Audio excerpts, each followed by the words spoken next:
എല്ലാവർക്കും നമസ്കാരം. ഇന്ന് അരവണ പായസത്തിൻ്റെ റെസിപ്പി ആയിട്ടാണ് ഞങ്ങൾ വന്നിട്ടുള്ളത്. അപ്പോൾ നമ്മുടെ അമ്പലങ്ങളിൽ നിന്നൊക്കെ കിട്ടുന്ന അരവണ പായസത്തിൻ്റെ ആ ഒരു ടേസ്റ്റ് അത് കഴിച്ചവർക്കറിയാം അല്ലേ, ആ ഒരു സ്പെഷ്യൽ ടേസ്റ്റ്. അത് വളരെ കുറച്ചേ നമുക്ക് വേണ്ടൂ. ഒരു ടേബിൾ സ്പൂൺ പായസമൊക്കെ കഴിച്ചാൽ മതി, അതിൻ്റെ ഒരു രുചി നാവിൽ എപ്പോഴും ഉണ്ടാവും. അതേ ടേസ്റ്റിൽ അരവണ പായസം നമുക്ക് വീട്ടിൽ തയ്യാറാക്കിയെടുക്കാൻ പറ്റും. അപ്പോൾ നമുക്ക് എല്ലാവർക്കും ഇഷ്ടമാവും, കുട്ടികൾക്കും മുതിർന്നവർക്കൊക്കെ ഒരുപോലെ ഇഷ്ടമാവുന്നൊരു പായസത്തിൻ്റെ റെസിപ്പിയാണിത്. എല്ലാവരും കണ്ടിട്ടൊന്ന് ട്രൈ ചെയ്ത് നോക്കുക. ട്രൈ ചെയ്തിട്ട് നിങ്ങൾക്ക് കമൻസ് കൂടെ ഒന്ന് അറിയിക്കാം. അപ്പോൾ നിങ്ങൾ ഫോട്ടോയിൽ ഫസ്റ്റ് കണ്ട അതേ രീതിയിലാണ് ഈ പായസത്തിൻ്റെ കളറുള്ളത്. അത് നിങ്ങൾക്ക് ഉണ്ടാക്കി വരുമ്പോൾ ലാസ്റ്റ് പാർട്ടിൽ നിങ്ങൾക്ക് മനസ്സിലാവും ആ ഒരു കളറിൽ തന്നെയാണ് ഉള്ളത്. ഇതിപ്പോൾ ഒക്കെ ഉണ്ടാക്കി കഴിഞ്ഞ് ലാസ്റ്റ് ഞാനിവിടെ വെച്ച് ഷൂട്ട് ചെയ്യുമ്പോൾ ലൈറ്റിൻ്റെ ചെറിയൊരു പ്രോബ്ലം ഉണ്ടായിരുന്നു. അതുകൊണ്ടാണ് ഇപ്പോൾ ഇതിൻ്റെ കളറ് ഇങ്ങനെ കാണുന്നത്. ശരിക്കും ഈ പായസം തയ്യാറാക്കേണ്ടത് നമ്മളെ നാട്ടിലെല്ലാം നല്ല ആ ഒരു തരക്കി അരി വെച്ചിട്ടാണ് ഈ പായസം ഉണ്ടാക്കേണ്ടത്. പക്ഷെ ഞങ്ങൾക്ക് ഇവിടെ ആ അരിയൊന്നും കിട്ടിയിട്ടില്ല. അതുകൊണ്ട് നമ്മളെ റേഷൻ കടയിൽ നിന്ന് കിട്ടിയിട്ടുള്ള പച്ചരി വെച്ചിട്ടാണ് ഈ പായസം ഉണ്ടാക്കിയിട്ടുള്ളത്.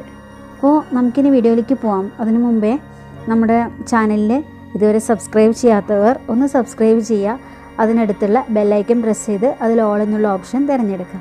അപ്പോൾ മാത്രമേ അടുത്ത വീഡിയോ ഇടുമ്പോൾ നിങ്ങൾക്ക് അതിൻ്റെ നോട്ടിഫിക്കേഷൻ കറക്റ്റായിട്ട് കിട്ടുള്ളൂ. അപ്പോൾ വീഡിയോ മുഴുവനായിട്ടും കണ്ട് ലൈക്ക് ചെയ്യുക.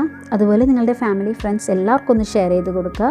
അപ്പോൾ ഇനി നമുക്ക് എങ്ങനെയാണ് ഈ അരവണ പായസം, ടേസ്റ്റി ആയിട്ടുള്ള അരവണ പായസം തയ്യാറാക്കിയെടുക്കുന്നതെന്ന് നോക്കാം. അപ്പോൾ പായസത്തിനായിട്ട് 1 ഗ്ലാസ് പച്ചരിയാണ് എടുത്തിട്ടുള്ളത്. 1 ഗ്ലാസ് പച്ചരി നന്നായിട്ട് കഴുകിയിട്ട് അതിലേക്ക് 3 ഗ്ലാസ് വെള്ളം ഒഴിച്ച് കൊടുത്തിട്ടുണ്ട്. ഇത് നമുക്ക് നന്നായിട്ടൊന്ന് വേവിച്ചെടുക്കാം. 1 ഗ്ലാസ് അരിക്ക് 3 ഗ്ലാസ് വെല്ലമാണ് ഇപ്പോൾ എടുത്തിട്ടുള്ളത്. ഇനി ഈ വെല്ലം നമുക്ക് നന്നായിട്ടൊന്ന് അലിയിച്ചെടുക്കണം. അതിനായിട്ട് ഗ്യാസ് ഓൺ ചെയ്തിട്ടുണ്ട്. ഇതിലേക്ക് ഒരു 1/2 ഗ്ലാസ് വെള്ളം ഒഴിച്ച് കൊടുത്തിട്ടുണ്ട്. നന്നായിട്ടൊന്ന് അലിയട്ടെ. അലിഞ്ഞതിന് ശേഷം നമുക്ക് പായസം വെക്കാനുള്ള പാത്രത്തിലേക്കൊന്ന് ഇതുപോലെ അരിച്ചെടുക്കാം. ഇനി നമുക്ക് ഇത് നന്നായിട്ട് ഇളക്കിക്കൊണ്ടേയിരിക്കണം. ഇതുപോലെ നമ്മൾ ഇളക്കിക്കൊണ്ടേയിരിക്കുക. നന്നായിട്ട് അതിൻ്റെ ആ ഒരു പാവ് നല്ല രീതിയിൽ നമുക്ക് കാച്ചിയെടുക്കണം. ഇനി നമ്മൾ ഇതിലേക്ക് ശരിക്കും അമ്പലങ്ങളിൽ നിന്നൊക്കെയുള്ള പായസമാണെങ്കിൽ അതിൽ 3 ആയിരിക്കില്ല, ഒരു 4 ഗ്ലാസ് വെല്ലമായിരിക്കും അവരെടുക്കുന്നുണ്ടാവുക. അപ്പോൾ അത്രയും കട്ടി മധുരമായി കഴിഞ്ഞാൽ നമുക്ക് വീട്ടിലിത് കഴിച്ച് തീർക്കാൻ പ്രയാസമായിരിക്കും.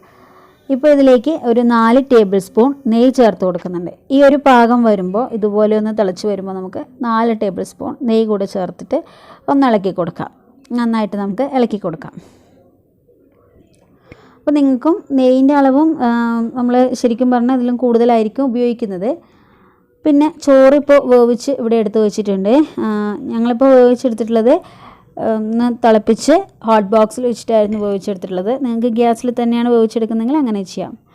ഇതുപോലെ നന്നായിട്ട് തിളച്ച് വരുന്ന ടൈമിൽ നമ്മുടെ വേവിച്ച് വെച്ചിട്ടുള്ള ചോറ് ഇതിലേക്ക് ചേർത്ത് കൊടുത്തിട്ട് നന്നായിട്ട് ഇളക്കി കൊടുക്കുക. അപ്പോൾ നമ്മൾ അമ്പലങ്ങളിൽ നിന്നൊക്കെ ആണെങ്കിൽ നമുക്ക് കുറച്ച് കിട്ടിയാൽ തന്നെ നമുക്കത് കഴിച്ചാൽ ഇനിയും വേണം എന്ന് തോന്നും, അത്രയും ഒരു ടേസ്റ്റിലായതുകൊണ്ട്. പക്ഷെ നമുക്ക് അത്രേ കഴിക്കാൻ കഴിയുള്ളൂ, കാരണം അത്രയും നെയ്യും ആ ഒരു മധുരവും ഒക്കെ ആകുമ്പോൾ നമുക്ക് അത്രേ കഴിക്കാൻ തോന്നുള്ളൂ. അപ്പോൾ വീട്ടിൽ നമ്മളിപ്പോൾ തയ്യാറാക്കുമ്പോൾ ഇത്രയൊന്ന് മധുരം കുറച്ച് കഴിഞ്ഞാൽ മാത്രമേ എല്ലാവർക്കും കൂടെ ഒന്ന് കുടിച്ച് തീർക്കാൻ വേണ്ടി പറ്റുള്ളൂ. ഞാനിപ്പോൾ ഇതിലേക്ക് ഇത്തിരി ഉപ്പ് കൂടെ ചേർത്തിട്ടുണ്ട്. കാരണം നമ്മൾ മധുരമുള്ള എന്തായാലും എന്ത് മധുര പലഹാരങ്ങളായാലും ഇത്തിരി ഉപ്പ് ചേർത്ത് കൊടുക്കുന്നത് നല്ലതാണ്. അപ്പോൾ ഇതുപോലെ നമുക്കിങ്ങനെ ഇളക്കിക്കൊണ്ടേയിരിക്കാം. അപ്പോൾ നമ്മൾ ഒരു തവണ ഇതിലേക്ക് നെയ്യ് ചേർത്ത് കഴിഞ്ഞു. ഒരു 4 ടേബിൾ സ്പൂൺ നെയ്യ് നമ്മൾ ചേർത്തിട്ടുണ്ടായിരുന്നു. അപ്പോൾ വീണ്ടും നമ്മൾ നെയ്യ് ചേർക്കണം. അപ്പോൾ ഇതുപോലെ ഒന്ന് നന്നായിട്ടൊന്ന് കുറുകി വരുമ്പോൾ നമ്മൾ ഇനിയും ഒന്നുകൂടെ നെയ്യ് ചേർക്കാനുണ്ട്. അപ്പോൾ നന്നായിട്ടൊന്ന് കുറുകി വന്നിട്ടുണ്ട്. ഇനി നമുക്കിതിലേക്ക് വീണ്ടും നെയ്യ് ചേർത്ത് കൊടുക്കാനുള്ള സമയമായിട്ടുണ്ട്. അപ്പോൾ ഒരു 3 ടേബിൾ സ്പൂൺ നെയ്യ് വീണ്ടും ചേർത്ത് കൊടുത്തിട്ടുണ്ട്. ഇനി നമുക്ക് നന്നായിട്ട് ഒന്ന് ഇളക്കിക്കൊണ്ടേയിരിക്കാം.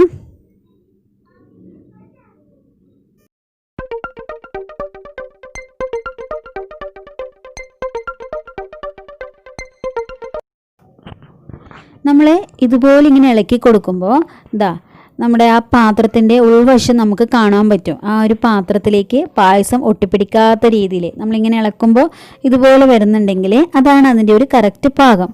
ഇപ്പോൾ നമുക്ക് ഗ്യാസ് ഒന്ന് സിമ്മിലേക്ക് മാറ്റിയിട്ട് ഇതുപോലെ ഒന്ന് ഇളക്കി കൊടുക്കാം. ഇനി ഈ പായസത്തിലേക്ക് നമുക്കൊരു 3 ടേബിൾ സ്പൂൺ നെയ്യുടെ കൂടെ ആവശ്യമുണ്ട്. അത് നമുക്ക് ഇതിലേക്ക് അണ്ടിപ്പരിപ്പും കിസ്മിസൊക്കെ വറുത്ത് ചേർക്കുമ്പോൾ അതിനായിട്ട് നമുക്ക് ആ 3 ടേബിൾ സ്പൂൺ നെയ്യ് ഉപയോഗിക്കാം. ഇനി ഇതിലേക്ക് നമുക്ക് ഏലക്കാപ്പൊടി കൂടെ ചേർത്ത് കൊടുക്കണം. അപ്പോൾ നമുക്ക് ഏലക്കാപ്പൊടി, ഞാനിത് പഞ്ചസാരയും കൂടെ ചേർത്ത് ഏലക്ക പൊടിച്ച് വെച്ചിട്ടുള്ളതാണ് ചേർത്തിട്ടുള്ളത്. അപ്പോൾ ഇനി ഗ്യാസ് ഒന്ന് ഓഫ് ചെയ്യാം.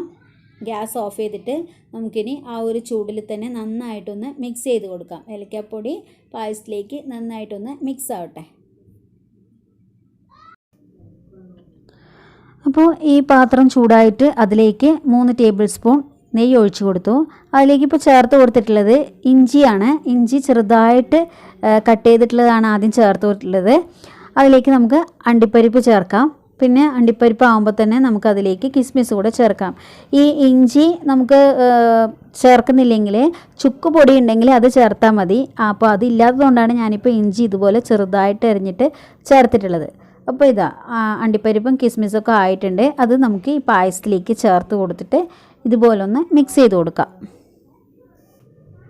നമ്മളിങ്ങനെ ഇളക്കി കൊടുക്കുമ്പോൾ നമ്മുടെ ആ ഒരു കയ്യിൽ ഒട്ടിപ്പിടിക്കാത്ത രീതിയിൽ ഇങ്ങനെ താഴേക്ക് വീഴുന്നില്ലേ, അതാണ് അതിൻ്റെ ഒരു കറക്റ്റ് പാകം.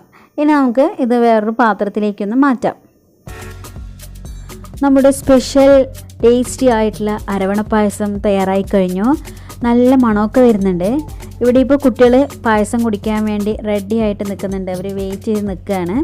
അപ്പോൾ എല്ലാവരും വീട്ടിലൊന്ന് ട്രൈ ചെയ്ത് നോക്കുക. Thank you.